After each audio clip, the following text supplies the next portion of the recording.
1 Pierre, chapitre 2. Débarrassez-vous donc de toute méchanceté et toute ruse, de l'hypocrisie, l'envie et toute médisance, et comme des enfants nouveau-nés désirez le lait pur de la parole. Ainsi, grâce à lui vous grandirez pour le salut, si du moins vous avez goûté que le Seigneur est bon. Approchez-vous de Christ, la pierre vivante rejetée par les hommes mais choisie et précieuse devant Dieu, et vous-même, en tant que pierre vivante, laissez-vous édifier pour former une maison spirituelle, un groupe de prêtres saints, afin d'offrir des sacrifices spirituels que Dieu peut accepter par Jésus-Christ. En effet, il est dit dans l'Écriture, « Je mets dans Sion une pierre angulaire, choisie, précieuse. Celui qui croit en elle n'en aura jamais honte.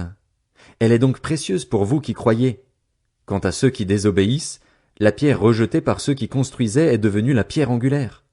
Elle est aussi une pierre qui fait obstacle et un rocher propre à faire trébucher. Ils s'y heurtent parce qu'ils désobéissent à la parole, et c'est à cela qu'ils ont été destinés. Vous, au contraire, vous êtes un peuple choisi, des prêtres royaux, une nation sainte, un peuple racheté afin de proclamer les louanges de celui qui vous a appelé des ténèbres à sa merveilleuse lumière. Vous qui autrefois n'étiez pas un peuple, vous êtes maintenant le peuple de Dieu. Vous qui n'aviez pas obtenu compassion, vous avez maintenant obtenu compassion. Bien-aimés, je vous encourage, en tant que résidents temporaires et étrangers sur la terre, à vous abstenir des désirs de votre nature propre qui font la guerre à l'âme. Ayez une bonne conduite au milieu des non-croyants, afin que, là même où ils vous calomnient comme si vous faisiez le mal, ils remarquent votre belle manière d'agir et rendent gloire à Dieu le jour où il interviendra.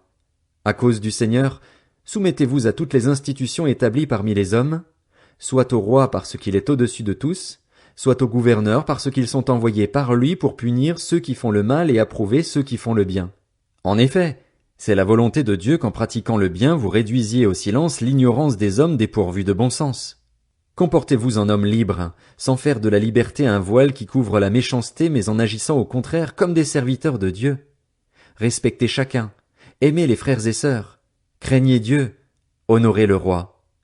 Serviteurs, soumettez-vous avec le plus grand respect à vos maîtres, non seulement à ceux qui font preuve de bonté et de douceur, mais aussi à ceux qui ont l'esprit pervers, car c'est une grâce de supporter des difficultés en souffrant injustement pour garder bonne conscience envers Dieu. En effet, quelle gloire y a-t-il à endurer de mauvais traitements si vous commettez des fautes? Mais si vous endurez la souffrance alors que vous faites ce qui est bien, c'est une grâce aux yeux de Dieu. De fait, c'est à cela que vous avez été appelés, parce que Christ aussi a souffert pour nous, vous laissant un exemple afin que vous suiviez ses traces, lui qui n'a pas commis de péché et dans la bouche duquel on n'a pas trouvé de tromperie, lui qui insultait ne rendait pas l'insulte, maltraitait ne faisait pas de menaces mais s'en remettait à celui qui juge justement, lui qui a lui-même porté nos péchés dans son corps à la croix afin que, libérés du péché, nous vivions pour la justice. C'est par ces blessures que vous avez été guéris. Vous étiez en effet comme des brebis égarées, mais maintenant vous êtes retournés vers le berger et le protecteur de votre âme. 1 Pierre, chapitre 3. Vous de même, femmes, soumettez-vous à votre mari. Ainsi, ceux qui refusent de croire à la parole pourront être gagnés sans parole par la conduite de leurs femmes, en observant votre manière de vivre pure et respectueuse, que votre parure ne soit pas une parure extérieure, cheveux tressés, ornements d'or ou vêtements élégants, mais plutôt celle intérieure et cachée du cœur, la pureté incorruptible d'un esprit doux et paisible, qui est une grande valeur devant Dieu. C'est ainsi que les femmes saintes qui espéraient en Dieu se paraient autrefois. Elles se soumettaient à leur mari comme Sarah, qui a obéi à Abraham en l'appelant son Seigneur. Vous êtes devenues ses filles en faisant ce qui est bien, sans vous laisser troubler par aucune crainte. Marie, vivez de même en montrant de la compréhension à votre femme, en tenant compte de sa nature plus délicate. Montrez-lui de l'estime, car elle doit hériter avec vous de la grâce de la vie. Agissez ainsi afin que rien ne fasse obstacle à vos prières. Enfin, ayez tous les mêmes pensées et les mêmes sentiments, soyez pleins d'amour fraternel, de compassion, de bienveillance. Ne rendez pas le mal pour le mal, ni l'insulte pour l'insulte. Bénissez au contraire. Vous le savez, c'est à cela que vous avez été appelés afin d'hériter de la bénédiction. Si quelqu'un, en effet, veut aimer la vie et voir des jours heureux, qu'il préserve sa langue du mal et ses lèvres des paroles trompeuses, qu'il se détourne du mal et fasse le bien, qu'il recherche la paix et la poursuive, car les yeux du Seigneur sont sur les justes et ses oreilles sont attentives à leurs prières, mais il se tourne contre ceux qui font le mal. Qui vous fera du mal, si vous avez pour modèle ce qui est bien? D'ailleurs, Même si vous deviez souffrir pour la justice, vous seriez heureux. N'ayez d'eux aucune crainte et ne soyez pas troublés, mais respectez dans votre cœur la sainteté de Dieu le Seigneur. Soyez toujours prêts à défendre l'espérance qui est en vous, devant tous ceux qui vous en demandent raison, mais faites-le avec douceur et respect, en gardant une bonne conscience, afin que là même où ils vous calomnient comme si vous faisiez le mal, ceux qui critiquent votre bonne conduite en Christ soient couverts de honte.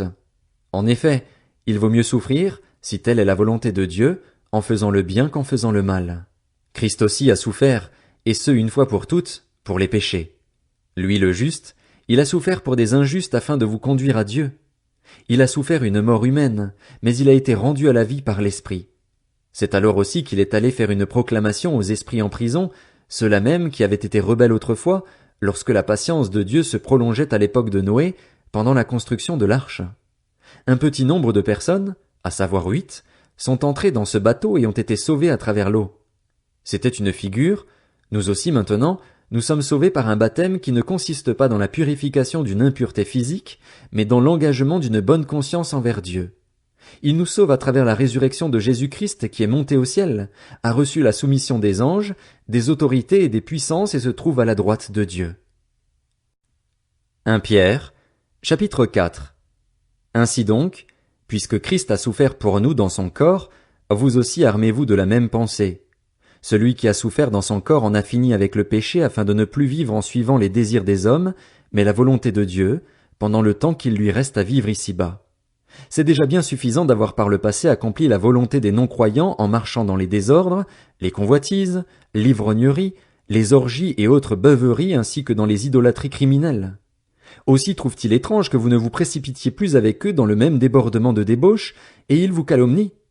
Ils rendront des comptes à celui qui est prêt à juger les vivants et les morts. En effet, l'Évangile a aussi été annoncé aux morts afin qu'après avoir été jugés comme tous les hommes ici-bas, ils vivent selon Dieu par l'Esprit. La fin de toute chose est proche. Soyez donc sages et sobres afin de vous livrer à la prière. Avant tout, ayez un amour ardent les uns pour les autres, car l'amour couvrira une foule de péchés. Exercez l'hospitalité les uns envers les autres sans murmurer. Comme de bons intendants des diverses grâces de Dieu, mettez chacun au service des autres le don que vous avez reçu. Si quelqu'un parle, qu'il annonce les paroles révélées de Dieu. Si quelqu'un accomplit un service, qu'il le fasse avec la force que Dieu communique, afin qu'en tout Dieu reçoive la gloire qui lui est due à travers Jésus-Christ. C'est à lui qu'appartiennent la gloire et la puissance, au siècle des siècles. Amen. Mes bien-aimés, ne soyez pas surpris de la fournaise qui sévit parmi vous pour vous éprouver, comme s'il vous arrivait quelque chose d'étrange. Réjouissez-vous, au contraire, de la part que vous prenez aux souffrances de Christ, afin d'être aussi dans la joie et dans l'allégresse lorsque sa gloire sera dévoilée. Si vous êtes insultés à cause du nom de Christ, vous êtes heureux, parce que l'Esprit de gloire, l'Esprit de Dieu, repose sur vous. Eux, ils blasphèment l'Esprit, tandis que vous lui rendez gloire. Que personne parmi vous n'ait à souffrir pour avoir tué, volé, fait le mal ou pour s'être mêlé des affaires d'autrui. Mais si quelqu'un souffre parce qu'il est chrétien, qu'il n'en ait pas honte. Au contraire, qu'il rende gloire à Dieu dans cette situation. En effet, c'est le moment où le jugement commence, et il commence par la maison de Dieu. Or, si c'est par nous qu'il débute, quelle sera la fin de ceux qui n'obéissent pas à l'évangile de Dieu? Et si le juste est sauvé avec peine, que deviendront l'impie et le pécheur? Ainsi, que ceux qui souffrent selon la volonté de Dieu s'en remettent à lui comme au fidèle Créateur, en faisant ce qui est bien.